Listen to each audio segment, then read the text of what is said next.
말씀은 신명기 21장 1절부터 14절까지 말씀입니다.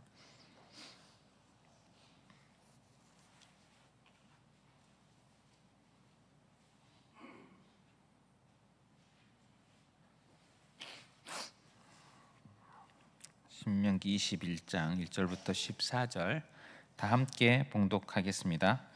내 하나님 여호와께서 내게 주어 차지하게 하신 땅에서 피살된 시체가 들에 엎드러진 것을 발견하고 그 쳐 죽인 자가 누구인지 알지 못하거든 너희의 장로들과 재판장들은 나가서 그 피살된 곳의 사방에 있는 성읍의 원근을 잴 것이요 그 피살된 곳에서 제일 가까운 성읍의 장로들이 그 성읍에서 아직 부리지 아니하고 멍에를 매지 아니한 암송아지를 취하여 그 성읍의 장로들이 물이 항상 흐르고 갈지도 않고 씨도 뿌린 일도 없는 골짜기로 그 송아지를 끌고 가서 그 골짜기에서 그 송아지의 목을 꺾을 것이요 레위 자손 제사장들도 그리로 갈지니 그들은 내 하나님 여호와께서 택하사 자기를 섬기게 하시며 또 여호와의 이름으로 축복하게 하신 자라.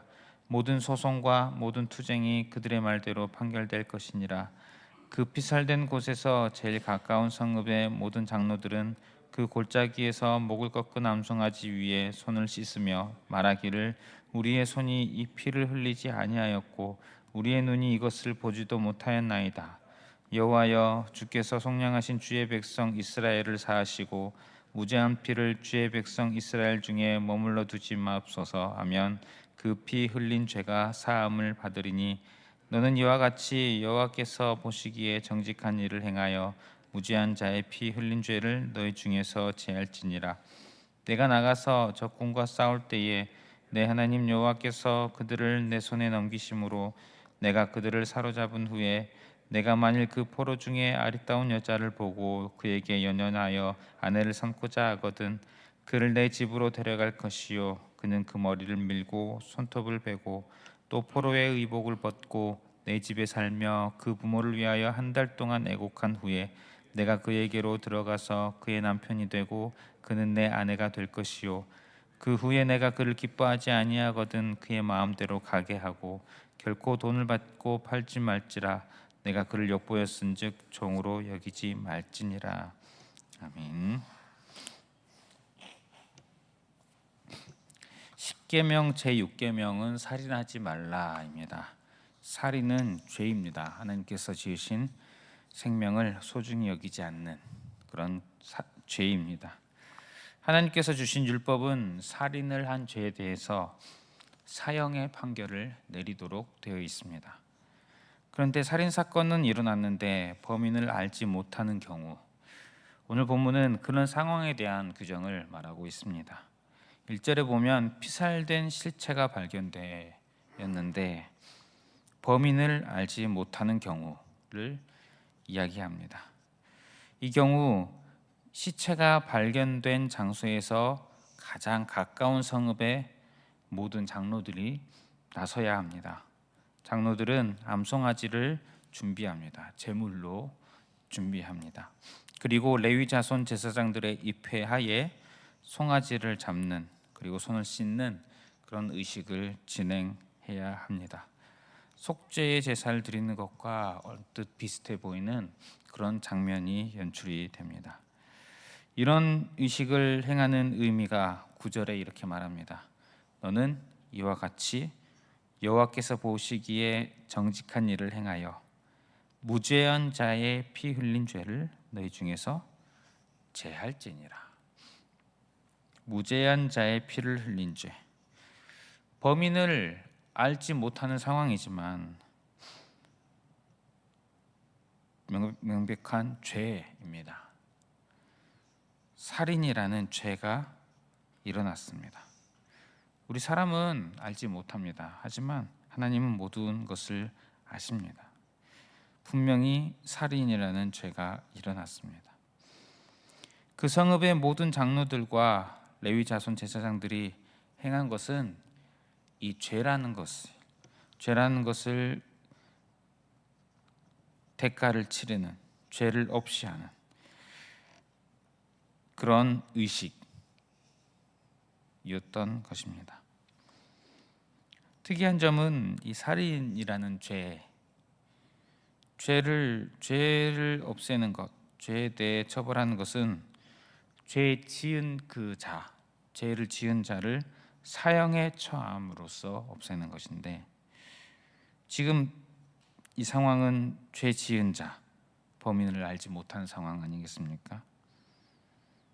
이런 경우 가까운 성읍, 즉 이스라엘 공동체가 움직여서 이 죄를 제하는 그런 예식을 치러야 했다는 것입니다. 우리는 이 규례를 통해서 알 수 있는 것이 있습니다. 하나님께서 죄라는 것을 반드시 처리하신다는 사실. 하나님은 죄를 그냥 넘어가지 않으신다는 것입니다. 시체를 발견했을 때 당연히 범인이 누구인지 수사를 하지 않겠습니까? 하지만 그럼에도 범인을 찾지 못한다면, 오늘날이라면 어떤 미제 사건으로 남고 말 것인데, 하나님의 나라는 그렇지 않습니다. 죄는 반드시 죄의 값을 치러야 합니다. 결코 그냥 넘어갈 수가 없습니다. 왜냐하면 하나님은 거룩하시기 때문입니다. 그런 하나님이시기 때문에 예수님께서 십자가에 죽으셨음을 우리는 잘 알고 있습니다. 우리의 죄, 단 하나의 죄도 그냥 넘기실 수 없는 분이십니다. 우리의 모든 죄를 예수님께서 대신 담당하셨습니다. 그렇게 해서 우리는 하나님의 백성이 된 자입니다. 그렇다면 하나님의 백성된 우리는 살아가면서 죄에 대해서 어떻게 대해야 할까요? 나의 아주 작은 죄 하나도 결코 그냥 넘겨서는 안 될 것입니다. 미워하고 애통하고 가슴을 쳐야 할 것입니다. 그리고 그 죄를 가지고 다시 십자가 앞에 나가야 할 것입니다. 그것을 통해서 우리는 다시금 깨닫게 될 것입니다. 나는 예수 그리스도의 십자가, 그 공로로만 사는 자구나. 나는 날마다 죄를 짓고 또 짓고 매 순간 죄를 짓고 죄로 가득하여서 어찌할 수 없는 곤고한 자이구나. 이런 곤고한 자인데 오직 십자가만이 나의 모든 죄를 깨끗하게 해주는구나.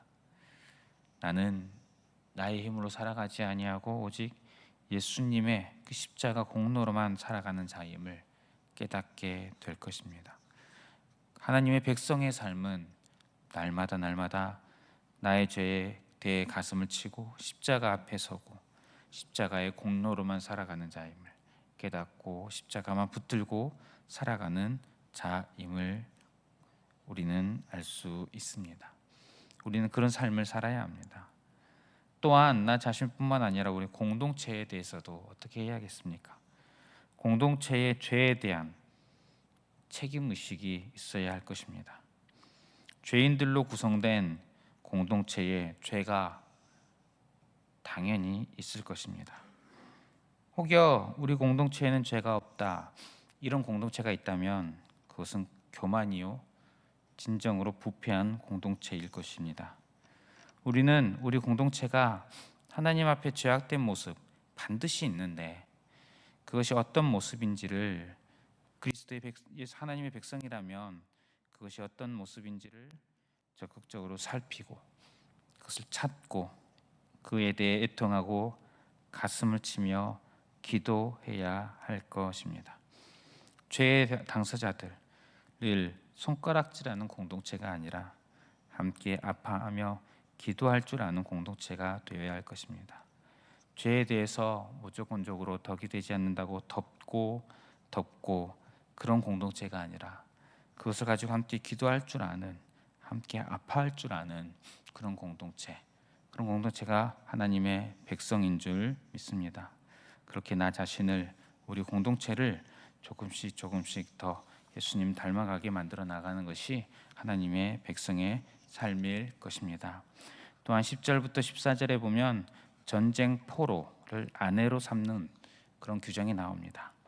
전쟁 포로 중에 아내로 삼기를 원하는 이가 있을 때 12절 13절에 보면 그를 내 집으로 데려갈 것이요 그는 그 머리를 밀고 손톱을 베고 또 포로의 의복을 벗고 내 집에 살며 그 부모를 위하여 한 달 동안 애곡한 후에 내가 그에게로 들어가서 그의 남편이 되고 그는 내 아내가 될 것이요.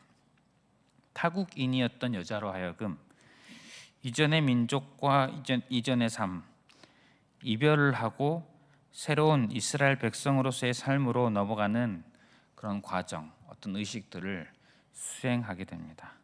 그리고 그 과정을 행한 후에 남편과 아내의 관계, 그 여인이 이스라엘의 회중에 들어가게 됩니다. 이후로는 그 여자는 더 이상 전쟁 포로가 아닙니다. 14절에 보면 그 후에 내가 그를 기뻐하지 아니하거든 그의 마음대로 가게 하고 결코 돈을 받고 팔지 말지라. 내가 그를 역부였은즉 종으로 여기지 말지니라. 종으로 여길 수 없습니다. 이전에는 전쟁 포로였습니다. 전쟁 포로는 종이 됩니다. 그러나 결혼한 이후에는 더 이상 종이 아닙니다. 이스라엘의 회중이고 또 이스라엘 여자들과 동등한 권리를 얻게 됩니다. 이 말씀을 보면 하나님께서 약자를 보호하신다는 것을 우리가 발견을 합니다.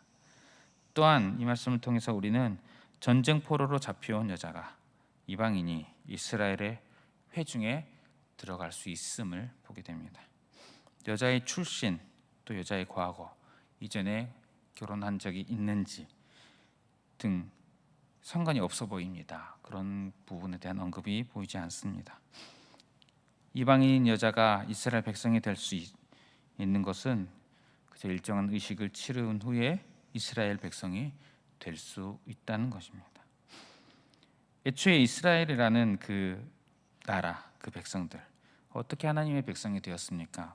하나님께서 아브라함을 택하시고 부르셔서 하나님의 백성이 되었습니다.